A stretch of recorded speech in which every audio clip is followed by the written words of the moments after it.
නමෝ තස්ස භගවතු වරහතු සම්මා සම්බුද්දස්ස. නමෝ තස්ස භගවතු වරහතු සම්මා සම්බුද්දස්ස. නමෝ තස්ස භගවතු වරහතු සම්මා සම්බුද්දස්ස. ඒ අපගේ ශාස්ත්‍රු සම්මා සම්බුදුරජාණන් වහන්සේට අප හැම දිනාගේම නමස්කාරය වේවා. ඒ භාග්‍යවතුන් වහන්සේ දේශනා කොට වදාළ ශ්‍රී සද්ධර්මයටද අපගේ නමස්කාරය වේවා. ආර්ය මහා සංඝරත්නයටද අපගේ නමස්කාරය වේවා. සුපින්වත්නි, ඔබ අදත් ඊටාම ශ්‍රද්ධාවෙන් බලාපොරොත්තු වන්නේ ධර්ම ශ්‍රවණය කරන්නටයි, බණ අහන්නටයි. පින්වත්නි, ජීවිතය අවබෝධය හදාගන්න ශ්‍රාවකෙක් ඒ තමන්ගේ අවබෝධය තිවුර කරගන්න උවමනා වෙන, ඒ අවබෝධය තමන්ගේ අභ්‍යන්තරය තුළ පමුණුවා ගන්න අවශ්‍ය වන ප්‍රධාන කාරණයක් තමයි භාග්‍යවතුන් වහන්සේ අපට මතක් කරන මේ පංචස්කන්ධ ලෝකයේ පිළිබඳ පුද්ගලයා තුළ ඇතිවෙන අවබෝධය. ඊට අදාළව ඊටාම කෙටියෙන් අපි ධර්ම කාරණා ටිකක් කතා කරන්න බලාපොරොත්තු වෙනවා. පින්වත්නි, ඔකට හරි ලස්සන දේශනාවක් ගැන සිහි කරලා මම මේ දේශනාවට යම් ප්‍රවිෂ්ඨ වීමක් හදාගන්නම්. බොහොම ලස්සන දේශනාවක් තියෙනවා ගද්දුල බද්ද සූත්‍රය කියලා. ගද්දුල බද්ද කියලා කියන්නේ මොකක්ද? ගද්දුල බද්ද කියලා කියන්නේ දන්වැලකින් ගැට ගහපු බල්ලෙක් ගැන කියපු බණක්. දන්වැලකින් ගැට ගහලා තියෙන සුනකයෙක් මුල් කරගෙන භාග්‍යවතුන් වහන්සේ කරාපු බොහොම ලස්සන දේශනාවක් තමයි ගද්දුල බද්ද සූත්‍රයේ අන්තර්ගත වෙන්නේ. උන්වහන්සේ මේ සංසාරේ බිහිසුණු බව ගැන කියා දේශනාව විවෘත කරනවා. කොහොමද? උන්වහන්සේ මතක් කරනවා අවිද්‍යාවෙන් වැහිච්ච, තණ්හාවෙන් බැඳිච්ච ලෝකය කෙලවරක් දුකේ හමාරවීමක්, දුකේ අවසානයක් හොයාගන්න බැරි වෙන විදිහ ගැන භාග්‍යවතුන් වහන්සේ අපිට ධර්ම කාරණා ටිකක් මතු කරනවා. උන්වහන්සේ බිහිසුණු බව ගැන වඩා තුනන්දුවක් හදලා ධර්මයට අදාළ පාර පෙන්වා දෙන විදිය හරිම විස්මිතයි පින්වත්නි. ගද්දුල බද්ද සූත්‍රයේ උන්වහන්සේ මතක් කරන්නේ, පින්වත් මහණෙනි, මට මහමුහුද හිඳිලා යන වෙලාවක්, දවසක්, ස්ථානයක් ගැන මට අදහසක් කියන්න පුළුවන් කියනවා. ඒ කියන්නේ මහමුහුද හිඳිලා යන විදිය ගැන මට අදහසක් කියන්න පුළුවන්. මහමුහුද හිඳිලා යන කාලය ගැන මට හරියට අදහසක් කියන්න පුළුවන්. හැබැයි මහණෙනි, මහමුහුද හිඳෙන කාලයක් මට කියන්න පුළුවන් වුණාට තණ්හාවෙන් බැඳිලා ගිය, අවිද්‍යාවෙන් වැහිලා ගිය සත්වයාගේ දුක කෙලවර වීමක් ගැන මට කියන්න බෑ. ඒ කියන්නේ මහමුහුද හිඳෙන කාලයක් ගැන යම් පැනවීමක් කරන්න පුළුවන්. මහමුහුද හිඳෙන වෙලාවක්, කාලයක් ගැන මට පැනවීමක් කරන්න පුළුවන්. හැබැයි මහණෙනි, මට මේ මහමුහුද ගැන එහෙම අදහසක් තිබුණට මට කවදාවත් මේ සත්වයාගේ දුක කෙලවර වෙනවා කියලා පැනවීමක් කරන්න පුළුවන් කමක් නැහැ. මොන සත්වයාගේද? අවිද්‍යාවෙන් වැසී ගිය, තණ්හාවෙන් බැඳී ගිය සත්වයාගේ. එතකොට අවිද්‍යාවෙන් වැහිලා යන්නෙත්, තණ්හාවෙන් බැඳිලා යන්නෙත් පින්වත්නි මේ පංචස්කන්ධ ධර්මයේ පිළිබඳවයි. එතකොට අවිද්‍යාවෙන් වැහී යාම, තණ්හාවෙන් බැඳී යාම ඇති වෙන්නේ පංචස්කන්ධ ධර්මයේ සම්බන්ධවයි. එතකොට බලන්න, බුදුරජාණන් වහන්සේ මේ ගද්දුල බද්ද සූත්‍රයේදී මතු කරන දහම් කාරණය ඊටාම ලස්සන දහම් කාරණයක්. ඒ දහම් කාරණය තුල භාග්‍යවතුන් වහන්සේ මතක් කරනවා මහා මුහුදේ කෙලවර මට හොයන්න පුළුවන්. මහා මුහුදේ ඇතිවෙන මහා සමුද්‍රයට ආවේනික වුණු ඒ සිඳියාම ගැන මට කියන්න පුළුවන්. කාලය ගැන අදහසක් කියන්න පුළුවන්. හැබැයි පංචස්කන්ධයන්ට මේ අවිද්‍යාවෙන් බැඳිලා, අවිද්‍යාවෙන් වැහිලා, තණ්හාවෙන් බැඳිලා යන සත්වයාගේ දුක කෙලවර වෙන එක මට කියන්න බෑ කියනවා. මහණෙනි, මේ සිනේරු පර්වතය මේ ගිනිගෙන දැවිලා විනාශ වෙන වෙලාවක් මට කියන්න පුළුවන් කියනවා. ඒ කියන්නේ සිනේරු පර්වතය ගැන බුදුරජාණන් වහන්සේට කාලයක් පනවන්න පුළුවන් කියනවා. මේ සිනේරු පර්වතය මෙන්න මේ අහවල් කාලයේදී දැවිලා විනාශ වෙලා යයි කියලා. හැබැයි මහණෙනි මේ පංචස්කන්ධයට අවිද්‍යාවෙන් වැහිලා, ඒ කියන්නේ පංචස්කන්ධ ධර්මයට උපාදානය කරගන්නේ අවිද්‍යාවෙන් වැහිච්ච නිසා. අවිද්‍යාවෙන් වැහුණාට පස්සේ හැමතැනම යාට අවිද්‍යාව පේන්නේ. දැන් ඔබ මොකක් හරි බිල්ඩින් එකක් ඇතුලේ ඉන්නවා නම්, ගොඩනැගිල්ලක් ඇතුලේ ඉන්නවා නම්, මේ බලන ඇතුලේ ගොඩනැගිල්ල පේනවා මිසක් පරිබාහිර නිදහසක්, හිස් අවකාශයක් ඔබට පේන්නේ නැහැ. ඒකට හේතුව තමයි ඔබ ගොඩනැගිලි වැහිලා ඉන්නවා. එතන අවිද්‍යාවෙන් මේ පංචස්කන්ධේ වැහිලා තියෙනවා. පංචස්කන්ධේ තණ්හාවට බැඳිලා තියෙනවා.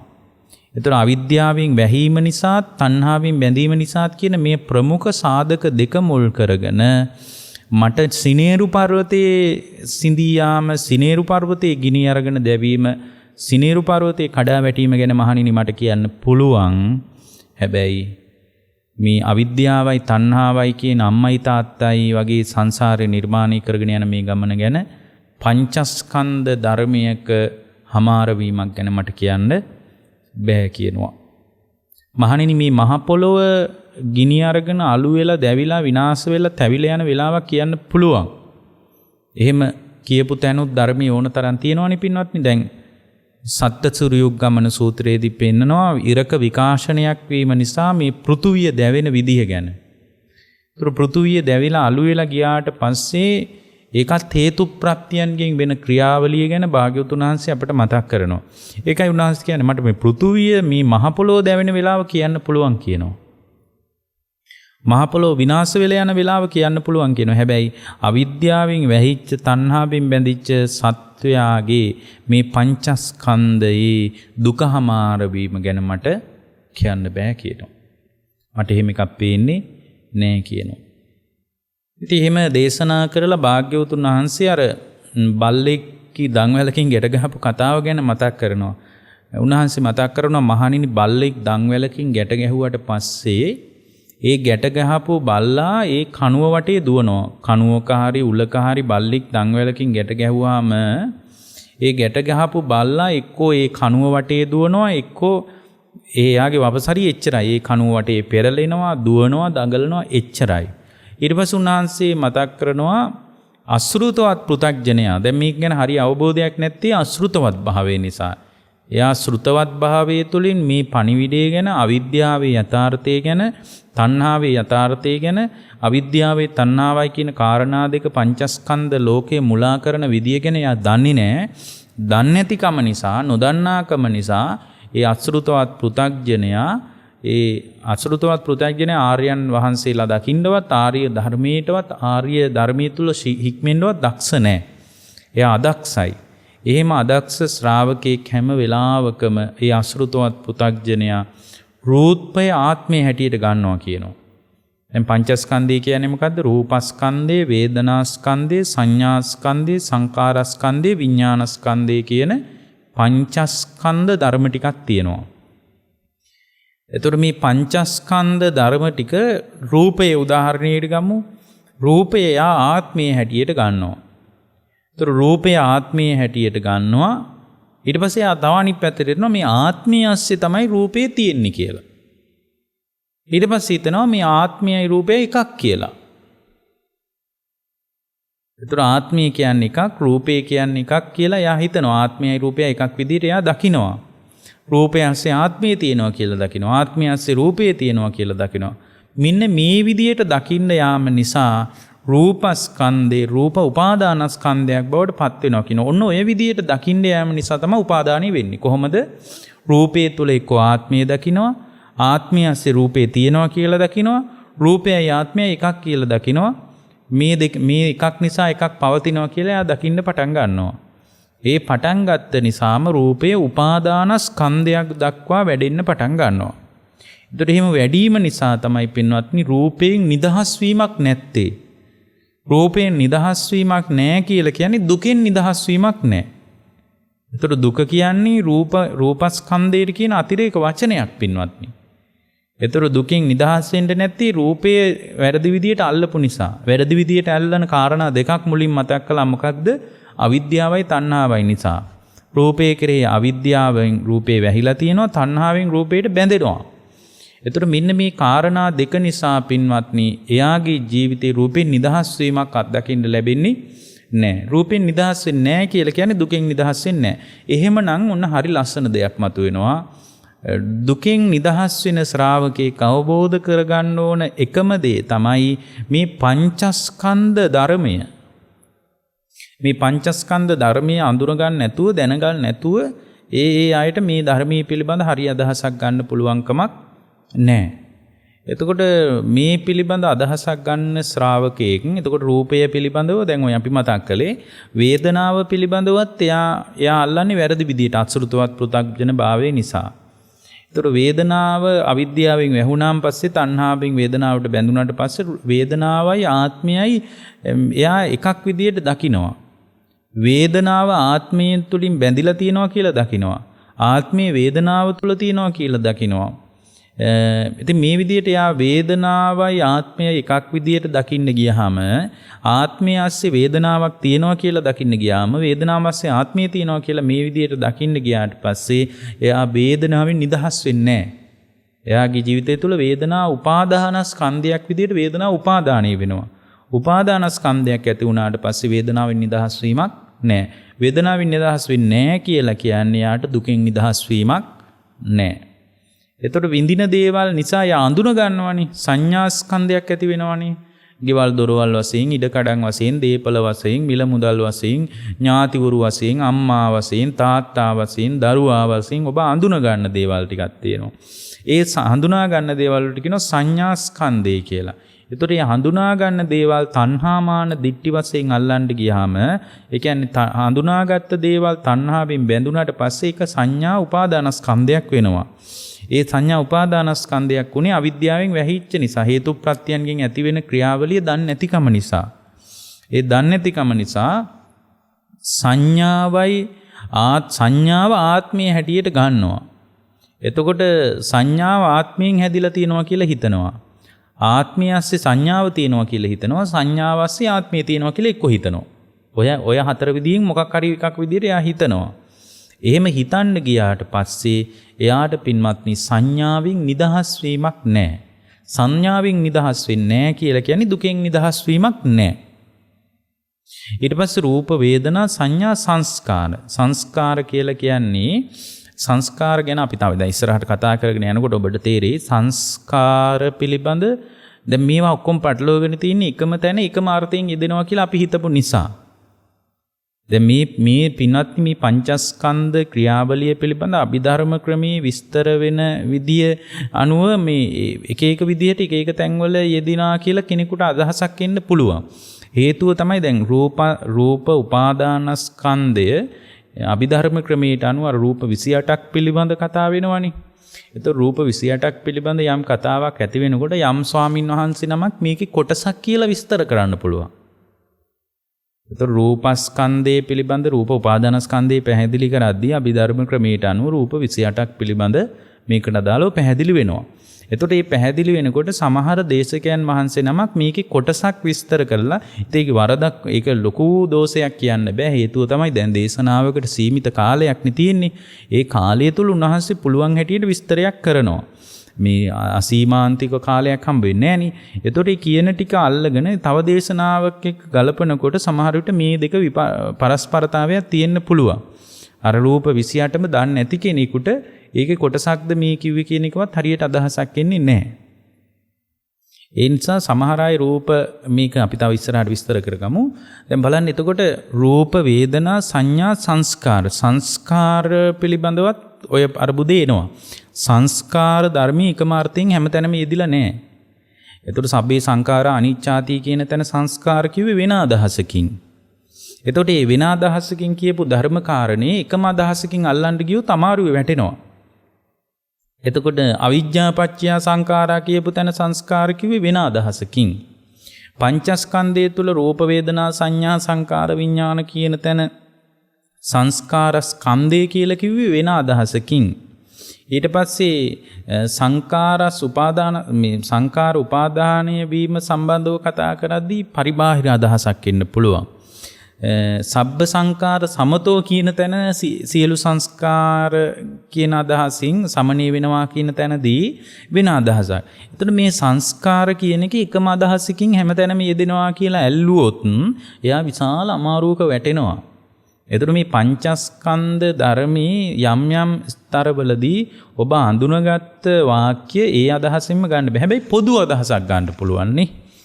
ඔක්කොටම පොදු අදහස. දැන් උදාහරණයක් විදිහට සංස්කාර කියන එකට ගන්න පුළුවන් පොදු අදහස තමයි හේතු ප්‍රත්‍යයන්ගෙන් හටගත්ත දේවල් කියන එක. ඒක පොදු අදහසක් විදිහට අපිට ගන්න පුළුවන්. ඒතර සංස්කාර කියන එකට ඔන්න පොදු අදහසක් අපි ගත්තා හේතු ප්‍රත්‍යයන්ගෙන් හටගත්ත දේවල්. හැබැයි හේතු ප්‍රත්‍යයන්ගෙන් හටගත්ත දේවල් කියන එක සංස්කාර වලට කියන එක ඉතා සාධාරණ වචනයක්. හැබැයි එක එක තැන්වල එක එක විදිහට යෙදෙනවා. අන්න ඒකයි අපි පරිස්සම් වෙන්න ඕන. ඒ තැන යෙදෙන්න ඕන ධර්මකාරණේ මොන අදහසින්ද? දැන් උදාහරණයක් විදිහට සංස්කාරම නම් යෙදුනේ කියන එක ගැන හරියට අදහසක් නැති වුනම අමාරු වැටෙන්නත් පුළුවන්. අපි ඒක ඉස්සරහට කතා කරගමු. ඒතර බලන්න රූප වේදනා සංඥා සංස්කාර කියන්නේ චිත්ත හේතු ප්‍රත්‍යයන්ගෙන් හටගත්ත දේවල් කියන එක නෙමෙයි මෙතන තියෙන්නේ.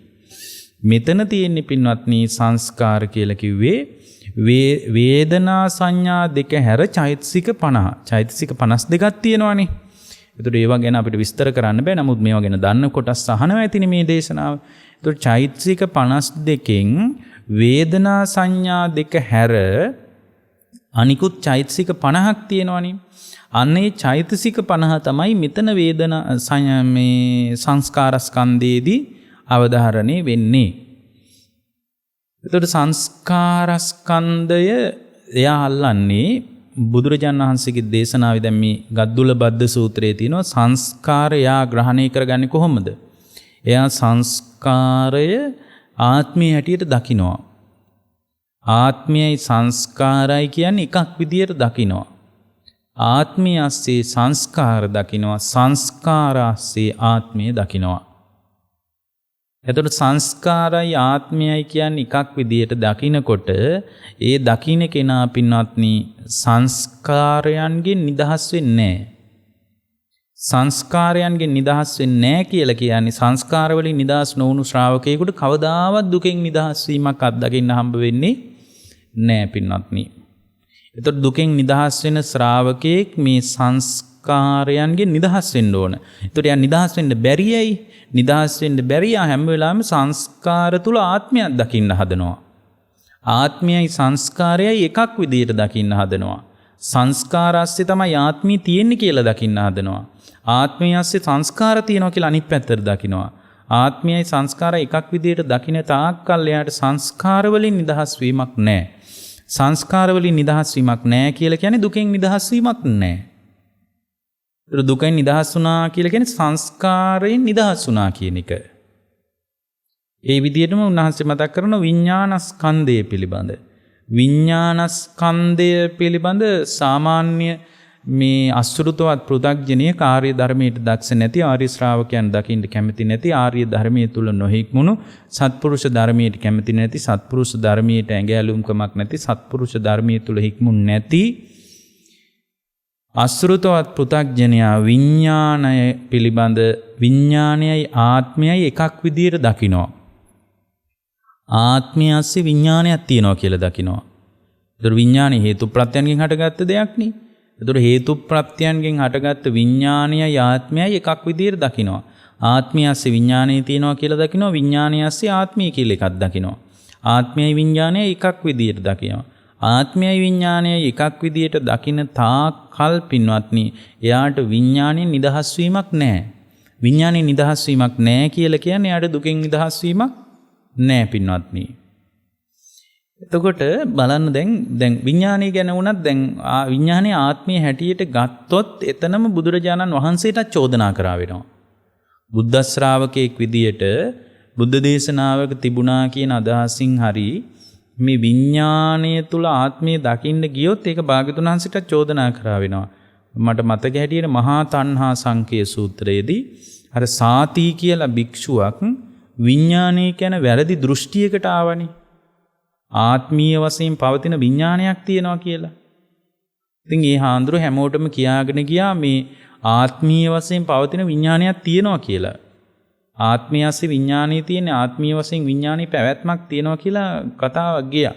ඉතින් මේක බොහොම බරපතල කතාවක්. මොකද මේ අවබෝධය හදාගන්න තියෙන පංචස්කන්ධ ධර්මයේ තුල නම් ඒ පංචස්කන්ධ ධර්මයේ තුල එක් ධර්ම පරයයක් පිළිබඳ යම් කෙනෙක් වැරදි දෘෂ්ටියක් හදාගත්තොත් ඒ දෘෂ්ටිය නිසාම මේ ශ්‍රාවකයා අමාරු වෙටෙන්න පුළුවන් නේ. ඒ නිසා මේක බරපතල කතාවක් විදිහට ඒ කාලේ සංඝයා දැක්කා. ඒතර මේ හාමුදුරුවෝ එකතු වෙලා මේ සාති කියන භික්ෂුවට කිව්වා මේ පින්වත් සාති ඔබ මේ වැරදි දෘෂ්ටියක නින්නේ. එහෙම කවදාවත් බුදුරජාණන් වහන්සේ ආත්මීය වශයෙන් පවතින ආත්මයස්සේ පවතින විඥානයක් ගැන කියලා නැහැ. විඥානය ගැන හිම එකක් මතක් කරලා නැහැ. ඊට පස්සේ නෑ මම බුදුරජාණන් වහන්සේගේ දේශනාව ඇසුරින්ම දැනගත්තේ විඥානයේ ඇස්සේ ආත්මය කියලා එකක් තියෙනවා. ආත්මයස්සේ විඥානය කියලා එකක් තියෙනවා. අන්තිමටම බැරිම තැන මේ සංඝයාට මේ හාමුදුරුවන්ව අරගෙන මේ හාමුදුරුවන්ව එකතු කරගෙන යන්න වුණා බුදුරජාණන් වහන්සේ ළඟට. බුදුරජාණන් වහන්සේ ළඟට ගිහින් බුදුරජාණන් වහන්සේ ඉදිරියේ වන්දනා කරලා මේ භික්ෂුවට පෙන්නලා කියනවා මේ බුදුරජාණන් වහන්සේට මේ කාරණේ කියනවා ඉස්සල්ලාම ගිහින් ස්වාමීනි මේ සාති කියන භික්ෂුවක් ඔබ වහන්සේ කිව්වායි කියලා මේ විඥාණය ආත්මයක් වශයෙන් එයා අල්ලගෙන තිනවා. ආත්මීය වශයෙන් පවතින විඥානය ගැන එයා කතා කරනවා. ස්වාමීනි භාග්‍යවතුන් වහන්සේ මේ භික්ෂුව විශාල අමාරුවක වැටෙනවා. ඔබ වහන්සේට සිහි කරන්න ආවා. ඊට පස්සේ බුදුරජාණන් වහන්සේ එක්ක හාමුදුරුව කෙනෙකුට කතා කළා. කතා කරලා කිව්වා භික්ෂුව ගිහින් කියන්න ඔය සාති භික්ෂුවට එන්න කියලා. මගේ වචනයෙන් කතා කරන්න කිව්වා. මගේ වචනයෙන් ගිහින් ඔය සාති කියන භික්ෂුවට කතා කරන්න කිව්වා. එන්න කියන්න කිව්වා. ඔන්න ආවා. ආවට පස්සේ ඒ සාති භික්ෂුවට කියනවා මේ භික්ෂුව මේ ඔබ ඇත්තද මේ විදියට ආත්මීය වශයෙන් පවතින විඥානයක් ගැන ඔළුවේ අදහසක් හදාන එක කියවනවා කියන්නේ? ඔව් කිව්වා. මං කවද්ද එහෙම කිව්වේ කියලා ඇහුවා. ඔබ මේ වැරදි දෘෂ්ටියක ඉන්නේ බලන්න එතන උන්වහන්සේ කියනවා ඔබ එහෙම දෘෂ්ටියක ඉන්නවා නම් ඒක මට චෝදනා කරා වෙනවා කියනවා. ඒක මට කරපු භාග්‍යවතුන් වහන්සේට කරපු බරපතල චෝදනාවක් කියනවා. ඔබ යම් වෙලාවක කියනවා නම් එහෙම විඥානයක් පවතිනවා කියලා ආත්මීය වශයෙන් පවතින තත්වයක් විඥානයේ තුල තියෙනවා කියලා ඔබ හිතනවා නම් ඒක මම කිව්වා කියලා ඔබේ අදහසක් හැපි මනසේ තියෙනවා නම් ඒක මට කරන චෝදනාවක් කියනවා. හේතුව ඇයි? හේතුව තමයි විඥානයේ හේතු ප්‍රත්‍යයන්ගෙන් හටගත්ත දෙයක්. විඥානයේ નિરાයාසයෙන් ඇතිවෙච්ච දෙයක් නෙමෙයි. අවිද්‍යා පත්‍ය සංඛාරා සංස්කාර වලට අනුව තමයි සංඛාර පත්‍ය විඥාන. සංස්කාර වලට අනුවයි විඥානය ඇති වෙන්නේ. අවිද්‍යාව නිරුද්ධ වෙච්ච තැනක සංස්කාර නිරුද්ධ වෙනවා. සංස්කාර නිරුද්ධ වෙච්ච තැනක පින්වත්නි විඥානය නිරුද්ධ වෙනවා. හේතු ප්‍රත්‍යයන්ගෙන් ඇති වෙච්ච දෙයක් විඥානය හේතු නිරුද්ධ වීමෙන් විඥානය නිරුද්ධ වෙලා යනවා. ඒතර හේතු නිරුද්ධ වීමෙන් නිරුද්ධ වී යන විඥානයේ පිළිබඳ දැන් මේ හඳුරු හදාගත්තේ ආත්මීය වශයෙන් පවතින අකණ්ඩව සැරිසරන සදාකාලික එකක් ගැන විඥානය ගැන අදහසක් ගත්තා. බලන්න ඒතර විඥානය ආත්මීය වශයෙන් ගත්තොත් විඥානයයි ආත්මය එකක් වශයෙන් ගත්තොත් ආත්මය ඇස්සේ විඥානය තියෙනවා කියලා ගත්තොත් විඥානය කියන්නේ මම කියන එක තමයි විඥානය කියන දෘෂ්ටියට ආවොත් පින්වත්නි යාට විඥානයේ නිදහස් වීමක් නැහැ. විඥානින් නිදහස් වීමක් නැහැ කියන්නේ ඒ ශ්‍රාවකයන්ට දුකෙන් නිදහස් වීමක් නැහැ. දුකමාර වීමක් නැහැ. එතකොට මේ පංචස්කන්ධය පිළිබඳ නාම රූප වශයෙන් බෙදීමක් කළොත් එහෙම රූප කොටසට රූපස්කන්ධයත් වේදනා සංඥා සංකාර විඥාන කියන හතර නාම කොටසටත් බෙදන්න පුළුවන්. ඇත්තටම දැන් මේ ගැන අවබෝධයක් එහෙම බෙදීමත් සමහර කෙනෙක් එහෙම බෙදලා විස්තර කරන්නත් පුළුවන්.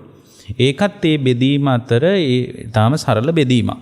දැන් මේ පංචස්කන්ධ ධර්මය පිළිබඳ අපිට එක එක තැන්වල තියෙන විදිහ දැනගන්න එක වැදගත් තමයි.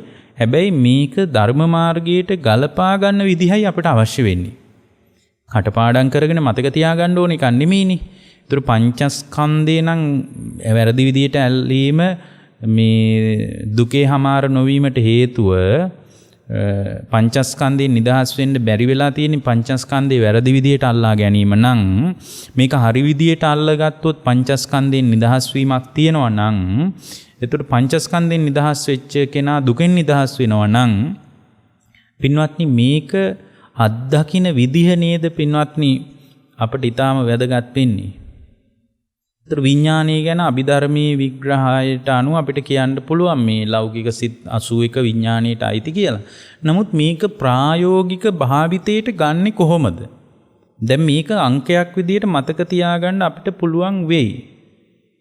දැන් සංස්කාර ස්කන්ධය කියන එකට අයත් වෙන විශේෂ පරාසයේ සීමාව ගැන අදහස ගන්නකොට චෛතසික 52කින් වේදනා සංඥා කියන දෙක ඇරලා 50 තමයි සංස්කාර ස්කන්ධය නියෝජනයේට අදාළ වෙන විශේෂ පරාසයේ ලඟු වෙන්නේ කියලා අංකයක් හදාගන්න පුළුවන්. නමුත් ඔබට ඕන මේක අංක හදාගන්න එකද අංක මතක තියාගන්න. ඒ මතකේ නරකයි කියනවා නෙමෙයි. ඒ මතකයත් වැදගත් වේවි. වේදනා සංඥා දෙක හැරුණාම චෛතසික ධර්ම 50 මේ සංස්කාර ස්කන්ධයේ නියෝජනයේට අදාළ විශේෂ පරාසයට ලඟු වෙන කොටස කියලා දැනගන්න එකත් වැදගත් තමයි. හැබැයි ඒක දැනගෙන ඒක අත්දකපු ශ්‍රාවකයෙක් විදියට ඔබට ඕනේ මේ අංකේ මතක තියාගන්නද මේක ප්‍රායෝගිකව ජීවිතය අත්දකින්න විදිහ ගැන හදාගන්න. පින්වත්නි මේ අංකේ මතක තියාගත්තා කියලා මේ ඉලක්කම් ටික ඔස්සේ ඔබේ දුක ඉවර වෙන්නේ නැහැ. මේක ප්‍රායෝගිකව ප්‍රාමාණික විදියට ඔබේ ජීවිතය තුළ අත්දකින්න පුළුවන් අවස්ථාවකට අපි ලඟු වෙන්න ඕනේ. ඒ නිසා එක එක ස්වාමීන් වහන්සේලා කරන දේශනාවල් මේ මම කියන එක පවා බොහොම පරිස්සමට බලන ගමන් මේ දේශනාවකටවත් ලඟු වෙන්න එපා. හැබැයි ඔබට අවශ්‍ය වෙනවා ඔබට වඩාත් සංවේදී වෙන මේ පංචස්කන්ධ ධර්මී ක්‍රියාවලිය ඔබට සංවේදී වෙන තැනක් ඔබ හොයාගන්න ඕන. ඉතින් ඔබට සංවේදී වෙන තැන ඔබ හොයාගන්න ඔබ පරිස්සම් වෙන්න ඕන.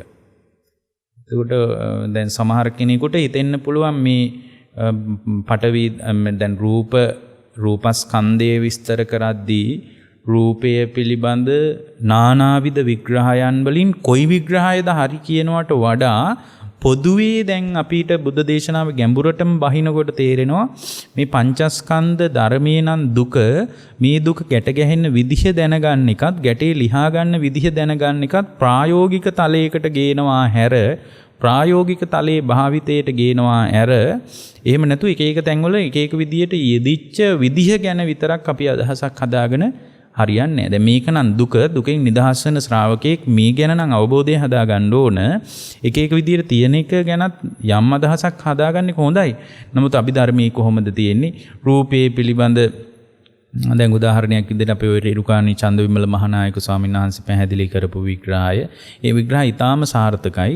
ඊටාම නිවැරදි විග්‍රහයක්. නමුත් මේක අපි ප්‍රායෝගිකව භාවිතා කරන්න ඕන. භාවිතා කරන්නේ නැත්නම් දුක ඉවර වෙන්නේ නැහැ. කිකිලියක් බිත්තර දාලා බිත්තර රකින්න නැතුව පැටව බලාපොරොත්තු වෙන්න පුළුවන් කමක් නැහැ පින්වත්නි.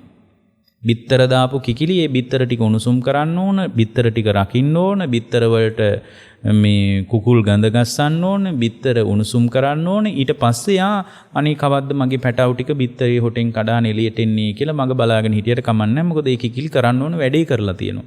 ඒතර කරන්න ඕන වැඩේ කියලා කියන්නේ මේ වචනයි අංකයි කටපාඩම් කරගන්න එක නෙමෙයි. මේක ජීවිතය තුළින් අත්දකින්න ක්‍රමවේදයක්. ජීවිතය තුළින් දකින්න විදිහක්. ජීවිතය තුළින් දකින්න පටිපාටියක් ගැනයි අපි අදහස් ගන්න ඕන. මේක නානා පරයයන් විවිධ කොටස් ගැන එක එක ස්වාමීන් වහන්සේලා කියන්න පුළුවන්. එක එක තැන් වලින් අරගෙන කියන්න පුළුවන්. නමුත් පොදුවේ යම් අදහසක් අරගෙන පොදුවේ කොහොමද ජීවිතයට ගලපගන්නේ කියන එක ගැනයි අදහස අපි මතු කරගන්න ඕන. මේක ඉතින් බෙදන්න පුළුවන්. නාම රූප වශයෙන් කොටස් දෙකකටත් පංචස්කන්ධ ධර්මයේ බෙදන්න පුළුවන්.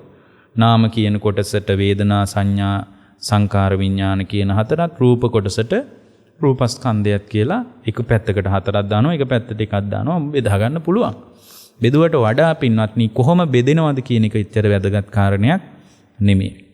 දැන් බලන්න බුදුරජාණන් වහන්සේ මතක් කරනවා දැන් මේ ගන්දුල බද්ද සූත්‍රයේම තියෙනවා එක තැනක පින්වත් මහණෙනි මේ බලු පැටියෙක් ඒ බල්ලා මේ බඳින තැන දන්වැල වටේට කැරකි පෙල්ලි ඉන්නවා වගේ මේ පංචස්කන්ධයට තණ්හාවෙන් බැඳිච්ච ශ්‍රාවකයාට එයාගේ උපාදානස්කන්ධය ඔස්සේ රූපේ වටේම කැරකි ඉන්නවා හැර, වේදනාව වටේම කැරකි ඉන්නවා හැර, සංඥාව වටේ කැරකි ඉන්නවා හැර, සංකාර වටේ කැරකි ඉන්නවා හැර, විඥානයේ වටේ කැරකි ඉන්නවා හැර, ඊට පස්සේ ආය අනිත් පැත්තට කියනවා රූප වේදනා සංඥා සංකාර විඥාන කියන පංචස්කන්ධ ධර්මයන් වටේ පෙරලි ඉන්නවා. අර බල්ලික් පෙරලෙනවනේ. ඒ වගේ අර බල්ලෙක් කණුවක් වටේ පෙරලි ඉන්නවා හැර මේකෙන් නිදහස් වීමක් නැහැ කියනවා. ඇයි නිදහස් වීමක් නැති? මේ රූපය ආත්ම වශයෙන් ගන්න තාක්කල් නිදහස් වීමක් නැහැ. වේදනාව ආත්ම වශයෙන් ගන්න තාක්කල් නිදහස් වීමක් නැහැ. සංඥාව ආත්ම වශයෙන් ගන්න තාක්කල් නිදහස් වීමක් නැහැ. සංස්කාර ආත්ම වශයෙන් ගන්න තාක්කල් නිදහස් වීමක් නැහැ. විඥානය ආත්ම වශයෙන් ගන්න තාක්කල් නිදහස් වීමක් නැහැ පින්වත්නි. ඊතර පංචස්කන්ධය දැන් අපි බොහොම පරිස්සමට ලියා ගන්න අවශ්‍යයි. පංචස්කන්ධය ආවරණේ වෙලා තියෙන්නේ මොකෙන්ද? පංචස්කන්ධේ පින්වත්නි ආවරණේ වෙලා තියෙන නීවරණ ධර්ම වලින්. පංචස්කන්ධේ යථා ස්වභාවයට අපිට යන්න බැරුව මේ උපාදානස්කන්ධය කියන තැනක අපිව නතර කළේ නීවරණ ධර්ම විසින්. ඒකට නීවරණ ප්‍රහාණය කරගන්ත ශ්‍රාවකයෙකුට පංචස්කන්ධය යථා ස්වභාවයට කිට්ටු වෙන්න පුළුවන්. ඒතර උපාදානස්කන්ධය මේ පින්වත්නි යාගේ ජීවිතේ සකස් වෙවි ආවේ උපාදානස්කන්ධේ සකස් වුණේ ආයතන හයක් නිසා. දෙමළ පංචස්කන්ධය ආවරණය වෙලා තියෙන නීවරණ ධර්ම වලින් පංචස්කන්ධේ උපාදානය වීම සකස් වුණේ මොකක් නිසාද? ආයතන හයක් නිසා. මොනවද ආයතන හය? ඇස කියන ආයතනේ, කන කියන ආයතනේ, නාසය කියන ආයතනේ, දිව කියන ආයතනේ, ශරීරය කියන ආයතනේ, මනස කියන ආයතනේ. මේ ආයතනවල නිෂ්පාදන ක්‍රියාවලියක් කරනවා. දැන් ඔබ දන්නවනේ ඕනම ආයතනයක නිෂ්පාදනය කරනවානේ. එතකොට ඇස කියන්නේ ආයතනයක් නම් ඒ ආයතනේ තණ්හාව නිෂ්පාදනය කරනවා. කන කියන ආයතනේ, නාසය කියන, දිව කියන, ශරීරය කියන, මනස කියන මේ සලායතනවල මේ ආයතනය වල නිෂ්පාදනය දැන් ඕනම ආයතනයක මොනවා හරි නිෂ්පාදනය කරනවානේ. එතකොට රෙදි හදන ආයතන තියෙනවා. ඊට පස්සේ ගෙවල් දොරවල් හදන ආයතන තියෙනවා.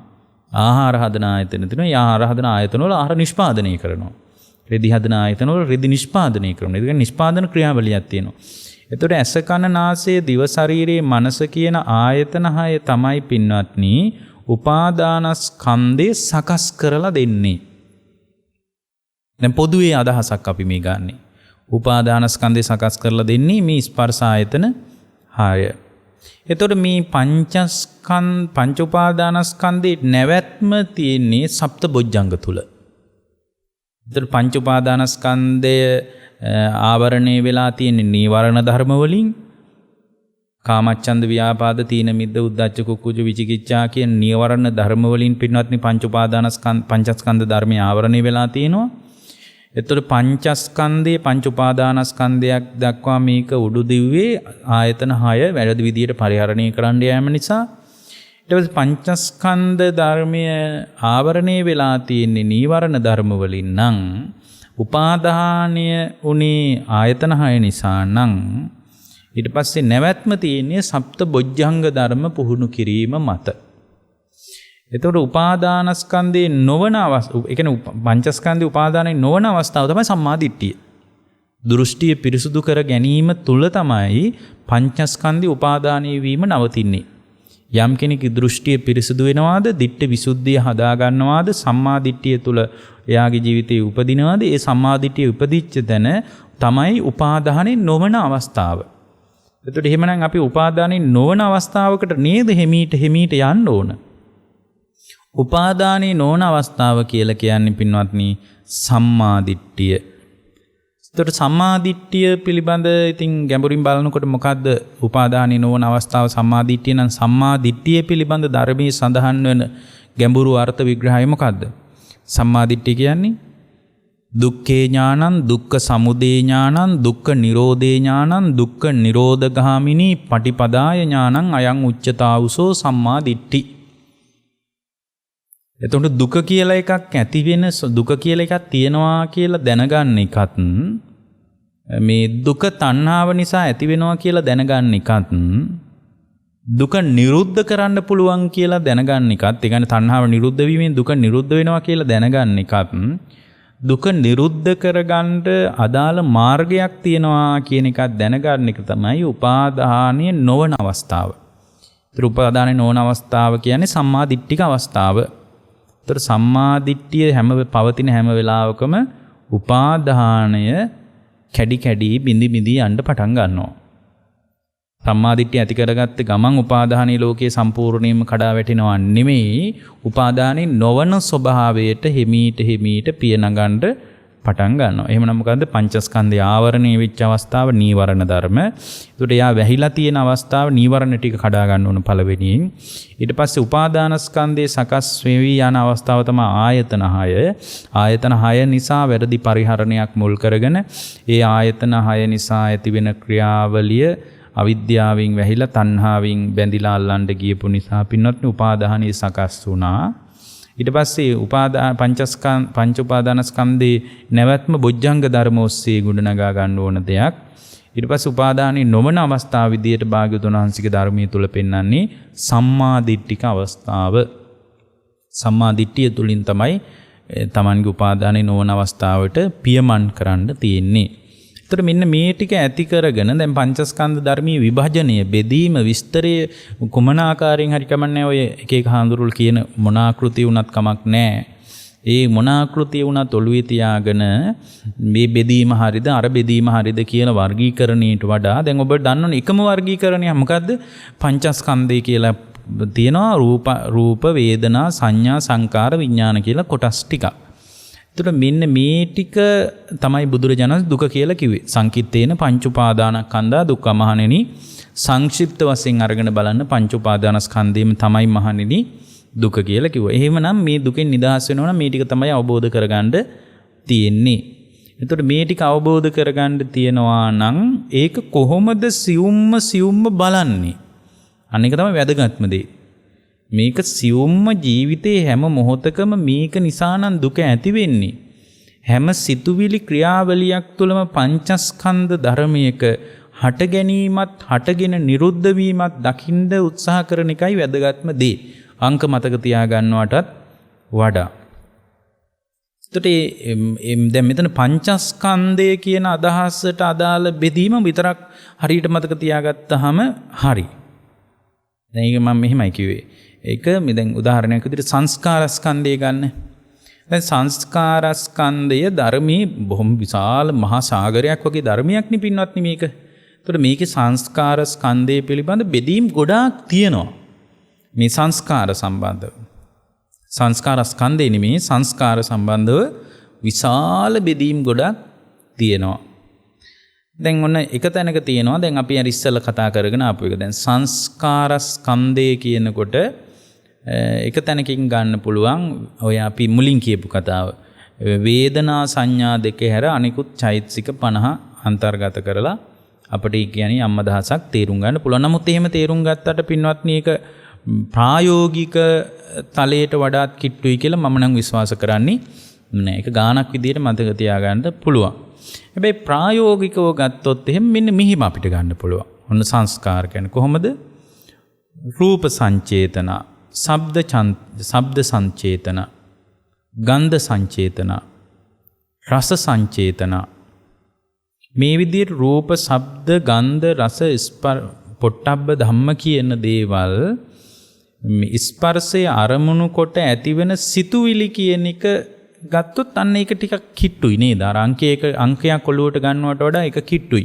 මම කියන්නේ මේ අංක හොඳ නෑ කියලා. අංක ඊටාම වැදගත්. ඒ බෙදීම් මාත්‍ර මෙපමණයි කියලා ලඝු කොට සංඛ්‍යා වශයෙන් මතක තියාගන්න එක වැදගත්. නමුත් මේ මතක තියාගන්නවට වඩා කිට්ටුයි නේද? ඒ විදිහට දැන් සංස්කාරස්කන්ධේම අපිට පුළුවන් ඔන්න දෙවිදියකට මම කිව්වා. කොහොමද?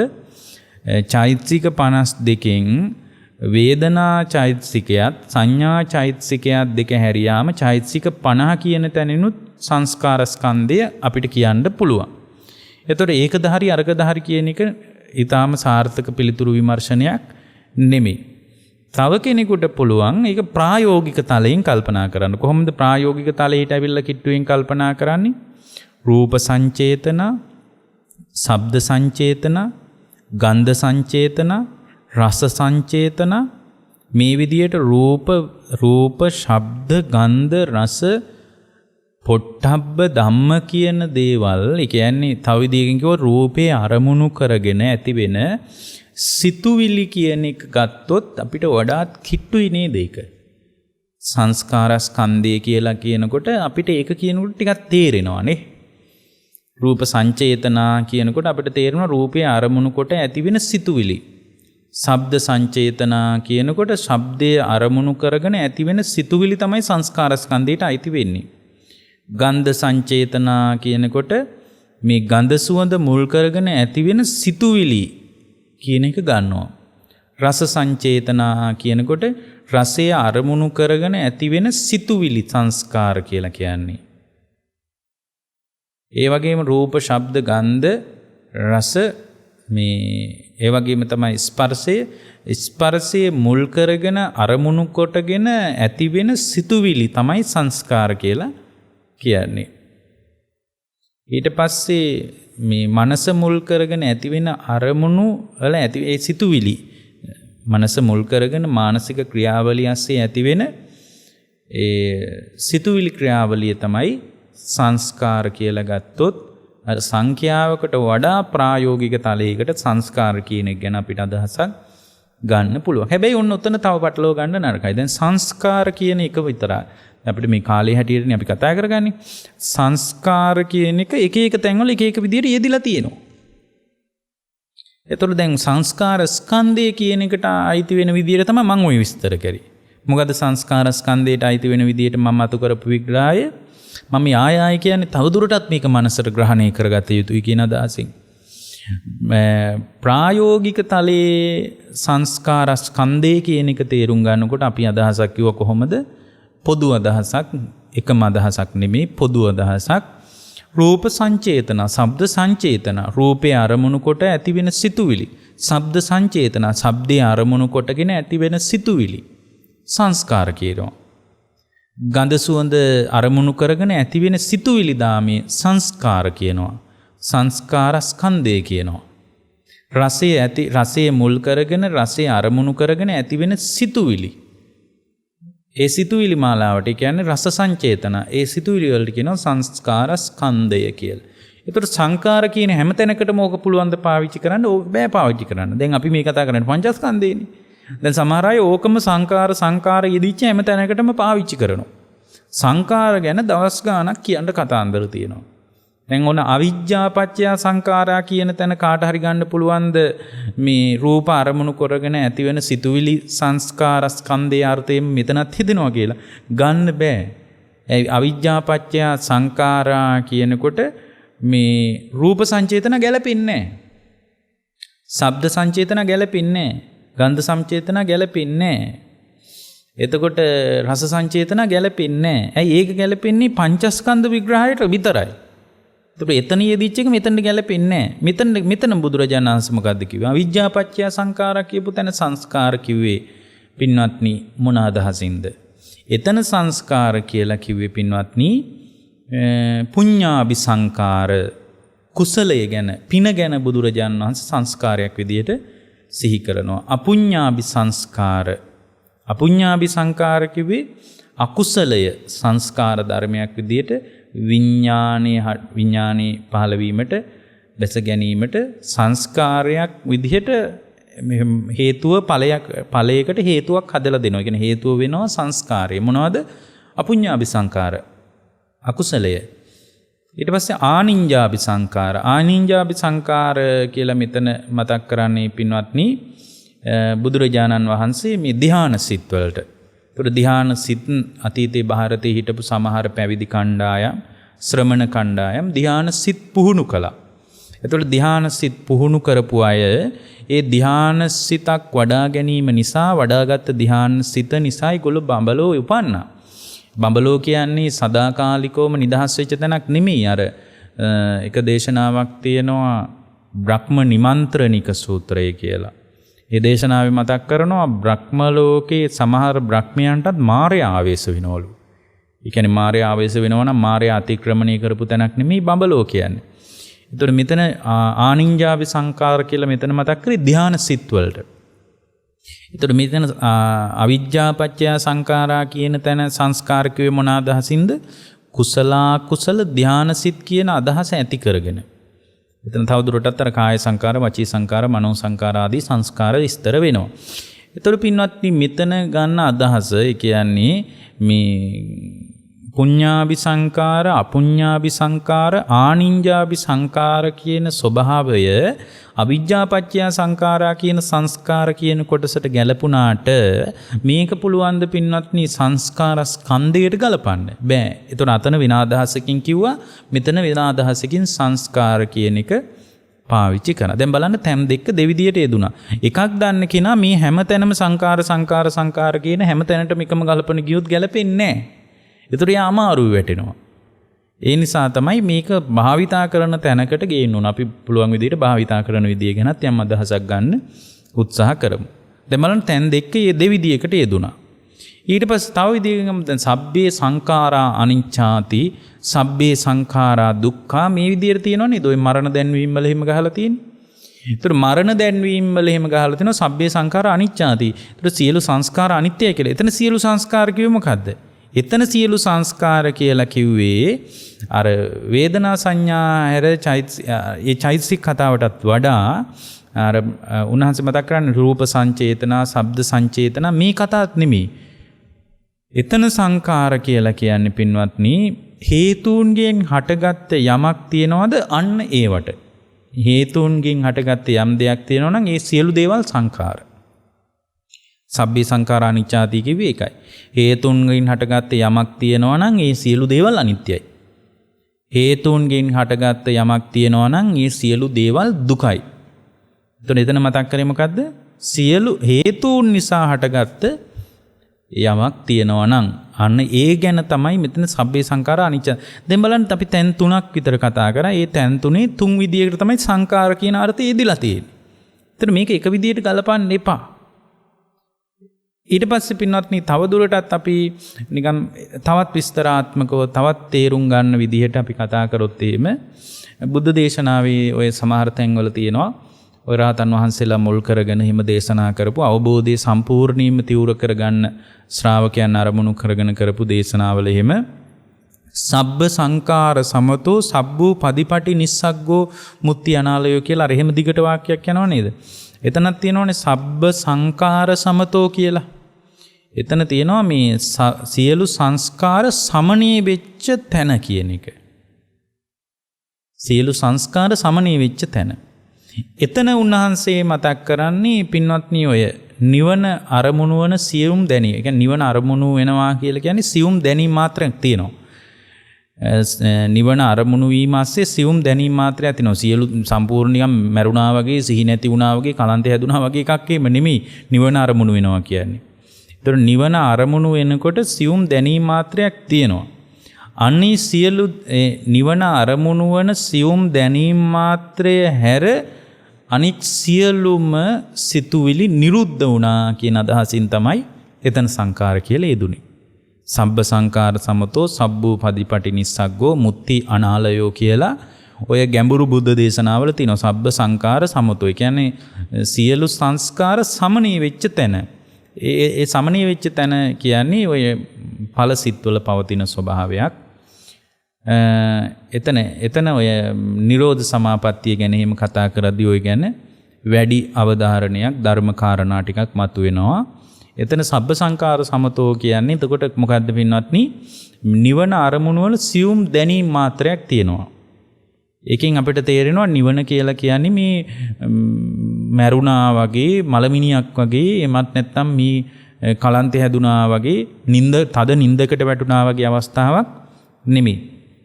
සබ්බ සංකාර සමතෝ සබ්බූ පදිපටි නිස්සග්ගෝ මුත්‍ති අනාලයෝ කියන තැන ඒ නිවන අරමුණු වන සියුම් දැනීම මාත්‍රේ හැර සියලු සිතුවිලි නිරුද්ධ වුණා.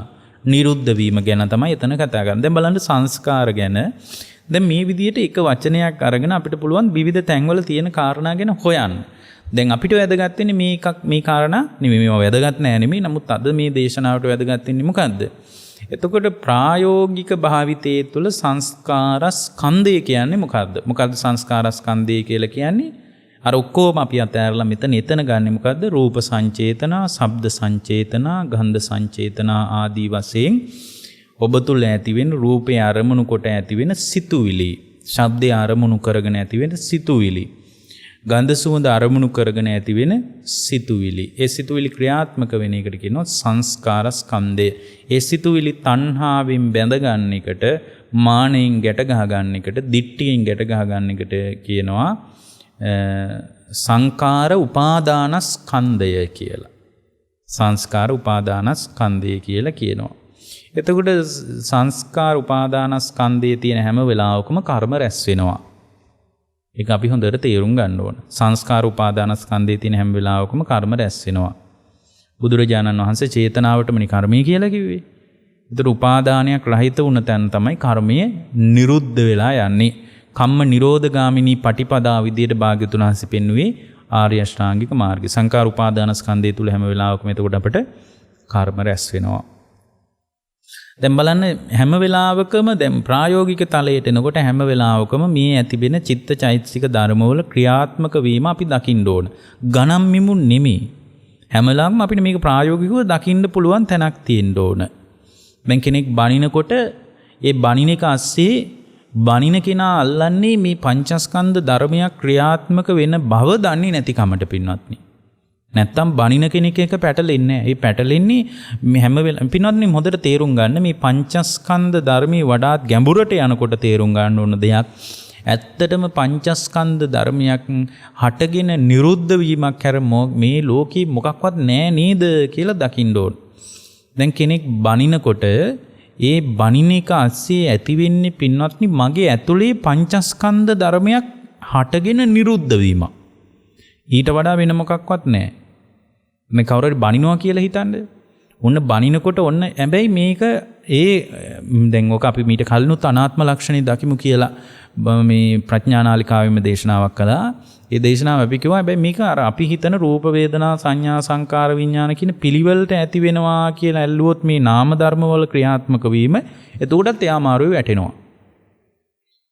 ඒක ඇති වෙන්න ක්‍රියාවලිය ඇස්සේ දකින්න මේ පංචස්කන්ධ ධර්මයක් හටගෙන නිරුද්ධ වෙලා යෑමක් හැර වෙන මොකක්වත් මෙහි එළිය අල්ලන්න බැනුමක් ගැනුමක් ගැහුමක් දෝෂාරෝපණයක් ගුටි කෑමක් මොකක්වත් නැහැ නේද කියලා දකින්න ඕන. දැන් කෙනෙක් බනිනවා තදේට බනිනවා පරුස වචන කියා බනිනවා. බනිනකොට ඕන්න එයාගේ චක්කු විඥානය පහළ වෙනවා. බනින කෙනා දකිනවා. සෝත විඥානයත් පහළ වෙනවා. අහනවනේ ඇහෙනවනේ මට තමයි මේ බනින්නේ කියලා. ඒ ඇහෙනකොට ඔන්න චක්කු විඥානේ සෝත විඥානේ පහළ වෙනවා. දැන් බලන්න අපි ඉස්සෙල්ලා ඔබට මතක් කරා නේද උපාදානස්කන්ධය සකස් වෙන්නේ සලායතන නිසා කියලා. ආයතන හයක් නිසා කියලා. ඔන්න බලන්න ඇහැ නැත්තම් ඇහි විඥානයක් හටගයිද නැහැ. කන නැත්තම් කන සෝත විඥානයක් හටගයිද නැහැ. ආයතන ප්‍රත්‍යයෙන් තමයි විඥානය කියන්නේ විඥාන පත්‍ය නාම රූප නාම රූප පත්‍ය සලායතනං කියලානේ කිව්වේ. ඔක අනිත් පැත්තටත් බුදුරජාණන් වහන්සේ කියනවා විඥාන පත්‍ය නාම රූප නාම රූප පත්‍ය විඥානං කියලා. ඒ නාම රූප ප්‍රත්‍යයෙන් විඥානය ඇති වෙනවා. විඥාන ප්‍රත්‍යයෙන් නාම රූප ඇති වෙනවා. නමුත් ආයතන හයක් නැත්තම් නාම රූපවත් විඥානයක් බැහැ ගැනීමක්වත් නැහැ. તો නාම රූප ධර්ම ටිකක් දැන් මේක හොඳට මතක් කරගන්න ඕන බලන්න. එයා දකින්නකොට එයා අහ ගන්නකොට චක්කු විඥානයක් සෝත විඥානයක් පහළ වෙන මොකක්ද මේ පහළ විඥානස්කන්ධයක් නේ ඇති උනේ. විඥානස්කන්ධයක පහළ වීමක් උනේ. මේ එළිය බණින මිනිහෙක් හොයාගෙන දැඟලුවාට තමන්ගේ ඇතුළේ විඥානස්කන්ධයක් පහළ වුණා.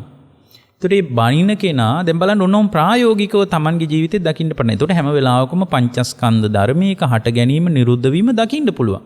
එතකොට මේ පංචස්කන්ධ ධර්මයේ උපාදානස්කන්ධයක් නොවීම දක්වාම තණ්හාමාන දිට්ඨි වශයෙන් තෙත් කරන්නේ නැතුව තණ්හාවෙන් ඒක බැඳෙන්නේ නැතුව අවිද්‍යාවෙන් වහගන්නේ නැතුව යථාර්ථය තුළ තමන්ගේ ජීවිතේ ලඝු කරගෙන ඉන්න පුළුවන්.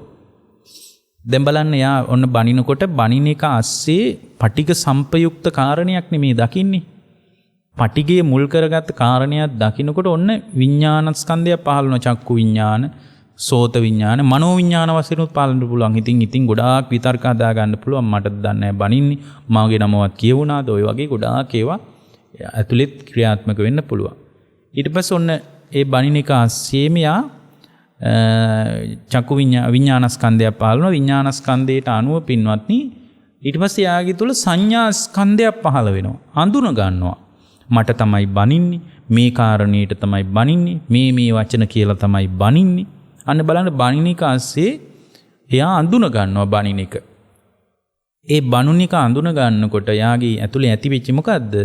සංඥා ස්කන්ධයක් පහළ වුණේ. ඒ සංඥා ස්කන්ධය අනුව පින්වත්නි ඒ බණිනකට අනුව එයාගේ අභ්‍යන්තරයේ තුල ඊට පස්සේ යාගේ වේදනා එක්කෝ බණින එකත් එක්ක පුදුම ගැටීමක් ඇති වෙනවා. එතකොට මේ ගැටීම කියන මේ අභ්‍යන්තර අනුසය ධර්මී මුල් කරගෙන ඒ දැන් ගැටෙනකොට පින්වත්නි පටිගය කියන අනුසයක් වැඩෙනවනේ. එතකොට ගැටීම ASCII දුක් වේදනාවක් උපදිනවා. දුක් වේදනාවක් උපදිනවා කියන්නේ කොහෙද වුනේ? මේ අල්ලපු gedara කෙනෙක්ගේද නෑ. මගේ හිතේම වේදනා ස්කන්ධයක් පහළ වුණේ. බලන්න බණිනික ASCII මේ පංචස්කන්ධ ධර්මයේම ක්‍රියාත්මක වෙන විදිය. ඔන්න ඒ බණිනකොට ඒ අහගත්ත දේවල් අඳුන ගන්නවා.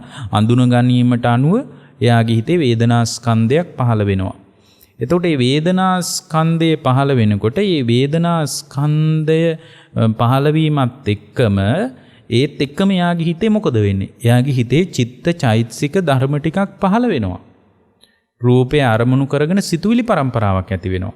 අහගත්ත දේවල් අරමුණු කරගෙන සිතුවිලි පරම්පරාවක් ඇති වෙනවා. ශබ්ද සංචේතනා පහළ වෙනවා.